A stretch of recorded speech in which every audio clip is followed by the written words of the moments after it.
हाँ, मैं पाठक बोल रहा हूँ। आवाज़ साफ आ रही है ना?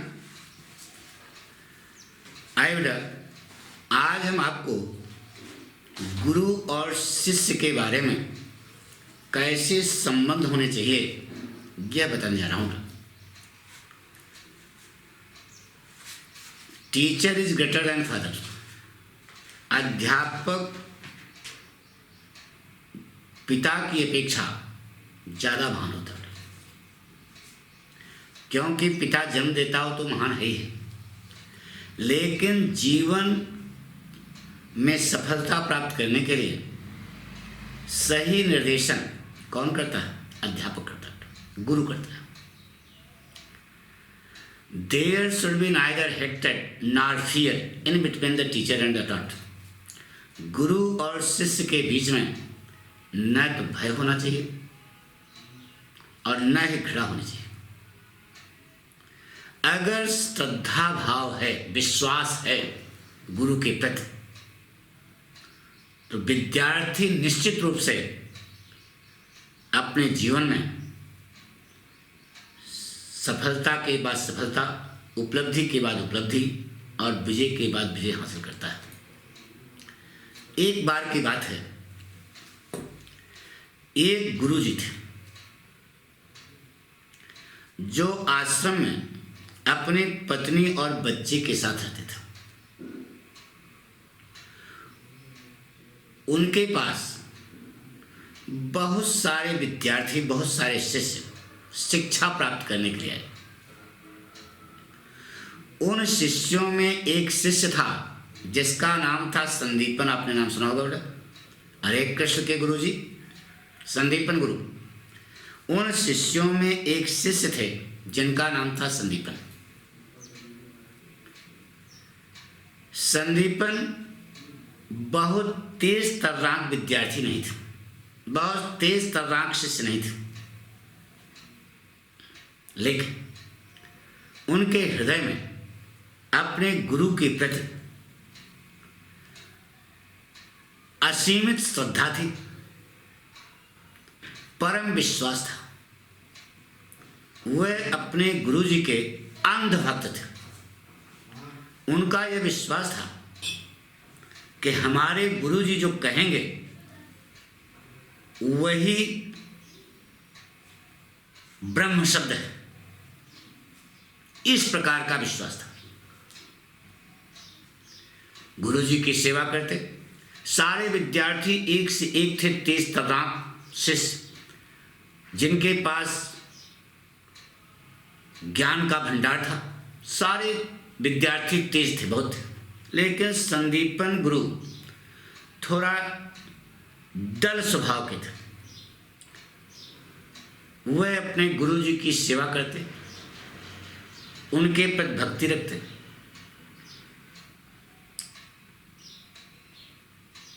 ठीक है। अब क्या हुआ कि संदीपन के सेवा भाव को देखकर गुरु जी के हृदय में भी उस शिष्य के प्रति गहरा लगाव पैदा हो गया। ठीक है।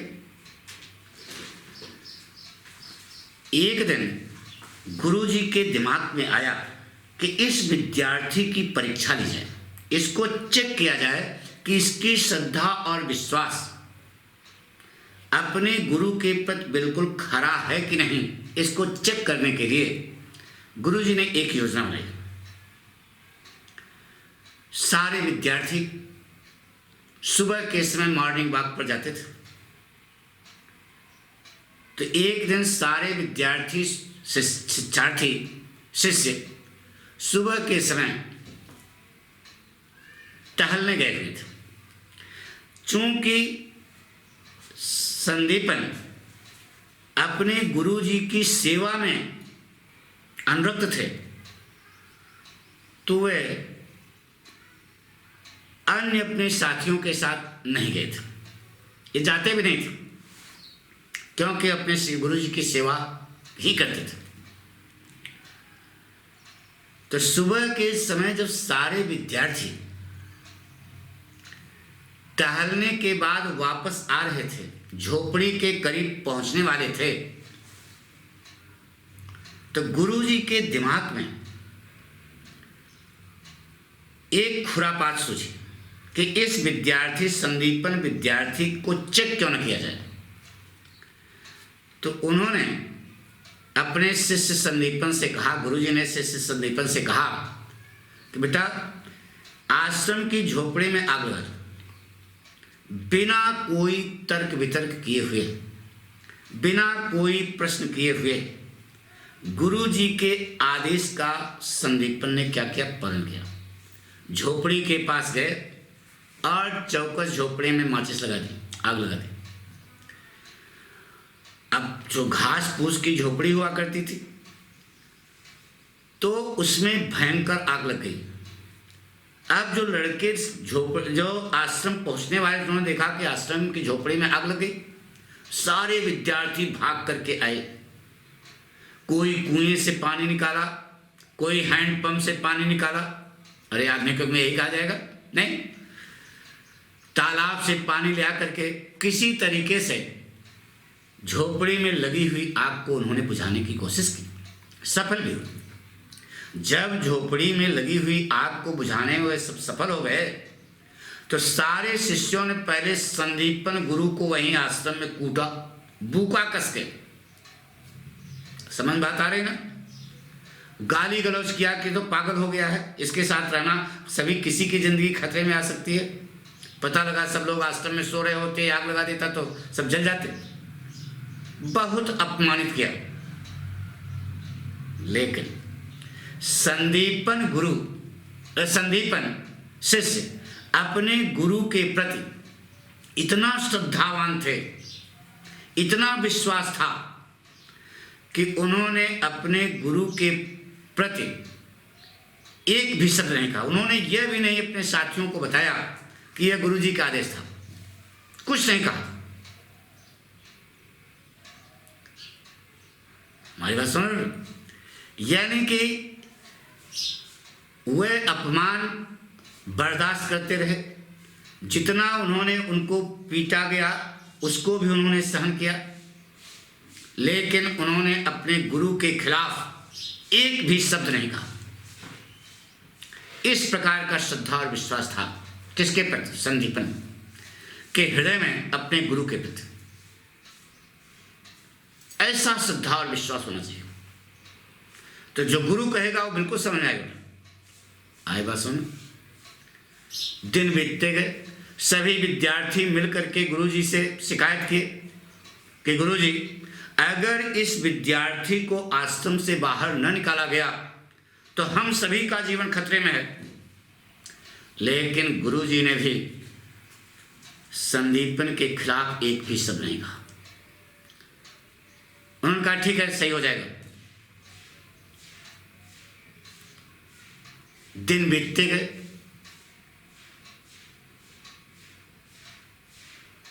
गुरुजी के प्रति संदीपन का लगाव और बढ़ गया। उनके प्रति उनकी जो श्रद्धा थी वह सीमा पार कर गई। फिर एक दिन, एक से एक लड़के बुद्धिमान थे, पढ़ने वाले, और लेकिन संदीपन गुरु कुछ डर स्वभाव के थे। लेकिन ऐसा नहीं था कि उनके पास बुद्धि नहीं थी, दिमाग उनके पास भी था। दिन बीतते गए। एक दिन फिर गुरुजी ने सोचा कि इस विद्यार्थी की फिर परीक्षा ली जाए, कहीं इसकी श्रद्धा और विश्वास में कमी तो नहीं आ गई। इसको चेक करने के लिए फिर उन्होंने एक योजना बनाई। एक दिन जब आश्रम के सारे शिष्य अपने अपने कार्य में व्यस्त थे,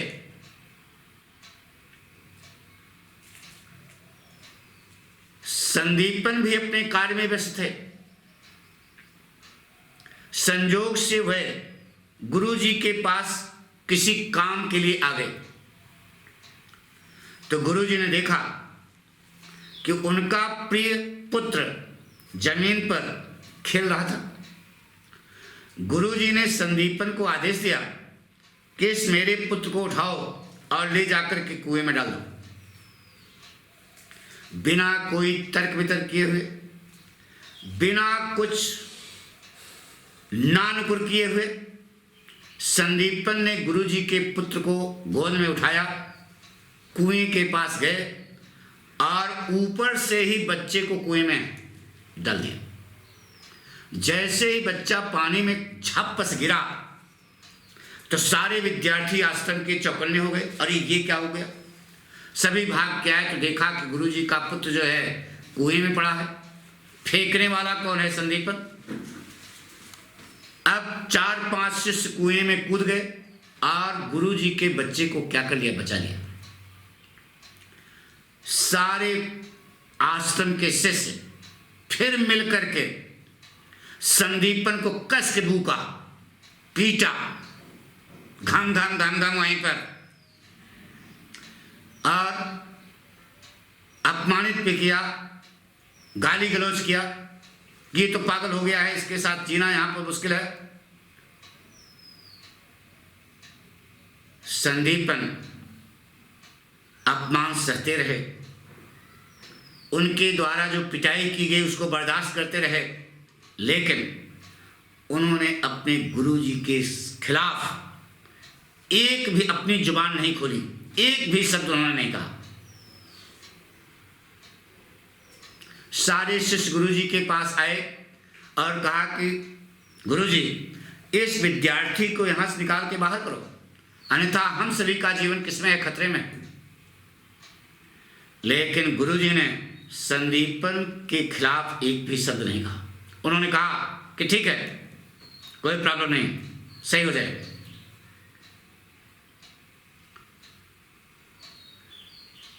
यानी कि गुरुजी ने भी उस रहस्य को रहस्य रखा। संदीपन ने भी ये नहीं कहा कि यह गुरुजी का आदेश था, इसलिए मैंने उनके पुत्र को कुएं में डाला।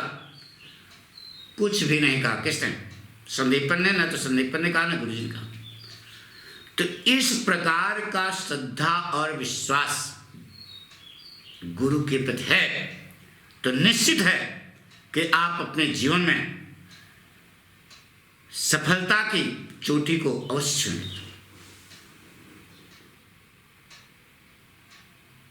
अब क्या हुआ? एनुअल फंक्शन वाले वही फेयरवेल यार, विदाई समारोह, शिक्षा जब पूरी हुई तो गुरुजी ने सारे विद्यार्थियों को आशीर्वाद दिया कि आप लोग आश्रम से जाओ, देश विदेश में अपने ज्ञान के प्रकाश को फैलाओ। गुरु के इस आदेश को पाकर सारे विद्यार्थी आश्रम के बाहर चले गए, लेकिन संदीपन जो गुरुजी के सबसे डर शिष्यों में से थे वहीं पर बने रहे, क्योंकि उनको अपने गुरु की क्या करनी थी? सेवा करनी थी। उन्होंने गुरुजी से प्रार्थना किया, गुरुजी मैं आपके साथ यहीं आश्रम में ही रहूंगा। गुरुजी की सेवा करते रहे। इतना ज्यादा अपने भक्ति से उन्होंने गुरुजी के दिल को जीत लिया कि गुरुजी ने अपने पूरे आत्मज्ञान को, अपने पूरे जीवन के जो ज्ञान और आत्मज्ञान उन्होंने प्राप्त किया था, अपने संदीपन शिष्य के दिमाग रूपी बाल्टी में पूरा उड़ेल दिया। दिन बीतते गए, लेकिन संदीपन ने अपने गुरु का साथ नहीं छोड़ा। अब गुरुजी की अंतिम घड़ी आ गई तो उन्होंने अपने प्रिय शिष्य संदीपन को बुलाया और कहा, मरते समय, अंतिम समय में गुरुजी ने संदीपन से कहा कि अब इस आश्रम का दारोमदार आपके सर पर है और मेरा आशीर्वाद है कि द्वापर में कृष्ण भगवान परब्रह्म परमेश्वर तुम्हारे पास ज्ञान प्राप्त करने के लिए आएंगे शिष्य के रूप में। इस प्रकार का आशीर्वाद गुरुजी ने संदीपन को दिया।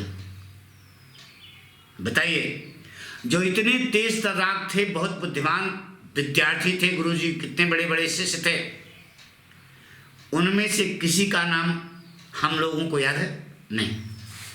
लेकिन संदीपन का नाम तो याद है ना। अरे कृष्ण का नाम लेते हो तो संदीपन का नाम जरूर आता है। संदीपन तो अमर हो गए। किसका प्रभाव था? श्रद्धा और विश्वास का प्रभाव था। तो इस प्रकार से हम ये कहना चाहते हैं कि अपने गुरु के प्रति अगर आपकी अटूट श्रद्धा है, परम विश्वास है, तो निश्चित है कि आप भी संदीपन गुरु बनोगे। निराकार परमेश्वर के पथ प्रदर्शक बनोगे। कितनी बड़ी चीज है बेटा। हमारी बात सुनो। संक्षेप में हम ये कहना चाहते हैं बेटा कि एक विद्यार्थी जो है वह अपने गुरु को अगर अपने गुरु के सारे गुण को प्राप्त करना चाहता है तो उसके अंदर गुरु के प्रति श्रद्धा और विश्वास अवश्य होना चाहिए। नहीं तो गुरु जो कुछ पढ़ाएगा वह जंगल में रोने के बराबर होगा। विद्यार्थी का दिमाग एक कोमल कली की तरह होता है। कली जानते हो ना, कली, फूल की कली। विद्यार्थी का दिमाग एक कली की तरह होता है। जैसे सुबह के समय सूर्य के प्रकाश के प्रभाव से कली की पंखुड़ियां खुल जाती हैं, उसी प्रकार से अध्यापक अपने ज्ञान के प्रकाश से अपने विद्यार्थी के दिमाग रूपी कली को खोलने की क्या करता है? कोशिश करता है। वह जानता है कि उसके विद्यार्थी के विकास के रास्ते में कौन सी बाधा है।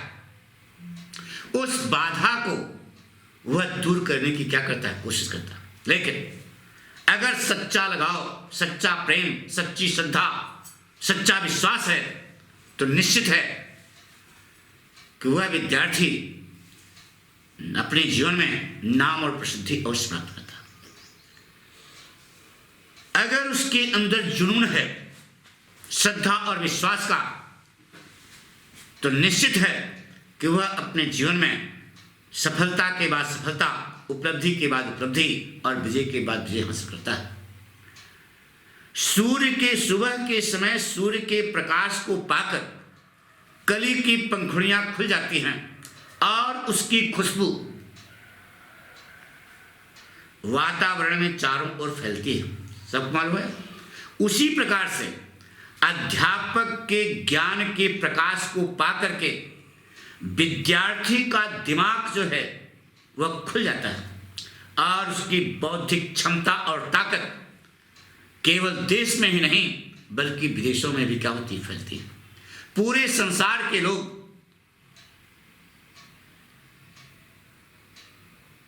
उसको जानते हैं, वह अमर हो जाता है। हमारी बात सुनो। और दूसरी चीज ये बताया बेटा कि आपको अपने लक्ष्य को प्राप्त करने के लिए एक जुनून होना चाहिए। क्या होना चाहिए? शिक्षा के मामले में, किसी भी क्षेत्र में, जब तक आपके पास जुनून नहीं होगा कि हम इस उपलब्धि को प्राप्त करेंगे, तब तक आप अपने जीवन में कुछ भी नहीं कर पाओगे। तो कुछ करने के लिए आपके अंदर, अच्छा बताओ, हमें महापुरुषों की जीवनियां पढ़ाई जाती हैं। स्वामी विवेकानंद, आपके यहां पाठ होगा। दयानंद सरस्वती का पाठ पढ़ाया जाता है नहीं? कहानियां सुने, महापुरुषों की कहानियां हमें जीवनियां पढ़ाई जाती हैं। क्यों? इसलिए कि आप उनसे सीखो कि उनके अंदर एडिसन का पाठ पढ़ाया गया होगा, बहुत पढ़ने में होशियार नहीं थे, लेकिन उनके अंदर एक जुनून था कुछ कर गुजरने का। तो उस प्रकार का जुनून आपके अंदर है तो निश्चित है यह जुनून क्षणिक नहीं होना चाहिए। बेटा ध्यान रहे, सोडा वाटी जोश नहीं होना चाहिए। वह जुनून अगर आपके अंदर निरंतर है तो निश्चित है कि आप अपने जीवन में सफलता के बाद सफलता, उपलब्धि के बाद उपलब्धि और विजय के बाद विजय हासिल करेंगे। तो एक सच्चे अध्यापक का विद्यार्थी के जीवन में क्या रोल होता है, क्या उसका अभिनय होता है, यह आप की समझ में आ गया होगा। थैंक यू, धन्यवाद।